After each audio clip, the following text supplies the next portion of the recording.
ធីអូនជើងខ្លាំងប្រព្រឹត្តបទល្មើសនៅឃុំសំរោងសែននៅតែកិច្ចរួចពីសំណាញ់ច្បាំ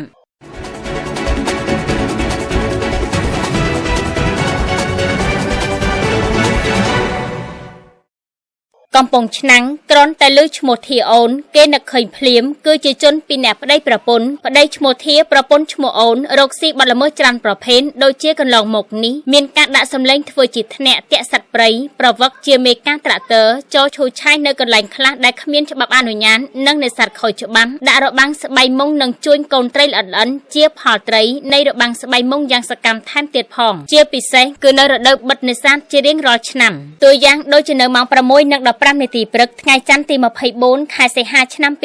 2026 នៅចំណុចព្រែកតាកូនស្ថិតនៅក្នុងភូមិសាស្ត្របប្រក់ឃុំសំរោងសានស្រុកកំពង់លែងអ្នកសារព័ត៌មានបានប្រទះឃើញនៅកាណូតបាឡាស្មាច់ពីរគ្រឿងដឹកត្រីនុយស្បៃមុងពេញកាណូតតែម្ដងនៅក្នុងករណីនេះអ្នកសារព័ត៌មានក៏បានថតរូបភាពនិងសូមសាកសួរព័ត៌មានប៉ុន្តែកាណូតមួយគ្រឿងក៏បានបើកបន្ថែមល្បឿនគេចខ្លួនទៅបាននៅសល់តែកាណូតមួយគ្រឿងនិងមនុស្ស2នាក់នេះបានប្រាប់ឲ្យដឹងថាពួកគេជាកូនរបស់ឈ្មោះធីអូននៅភូមិបប្រក់ឃុំសំរោងសែនគឺម្នាក់ជាកូនបង្កើននិងម្នាក់ទៀតជាកូនប្រសាចំណែកត្រីនុយស្បៃមុងនេះគឺពួកគាត់ដាក់របាំងស្បៃមុងខ្លួនឯងនៅចំណុចទ្រាកក់និងខ្លះទៀនគឺប្រមូលទិញពីគេបន្តិចក្រោយមកនៅខណៈពេលដែលសាកសួរនេះស្រាប់តែឈ្មោះធានិងកូនប្រុសម្នាក់ផ្សេងទៀតបានបើកកាណូតបាឡាស្មាច់ម៉ាស៊ីនជ្រែកមកដល់ហើយក៏បានបញ្ចេញចរិតច្រងែងច្រងាញយកកាណូតដឹកត្រីនុយនិងកូន2នាក់នោះចេញយកទៅបានដោយប្រើពាក្យគំរាមថាអ្នកកសែនគ្មានសិទ្ធិអីខាត់កាណូតគេទេសាធារណជនឆ្ងល់ថាហេតុអី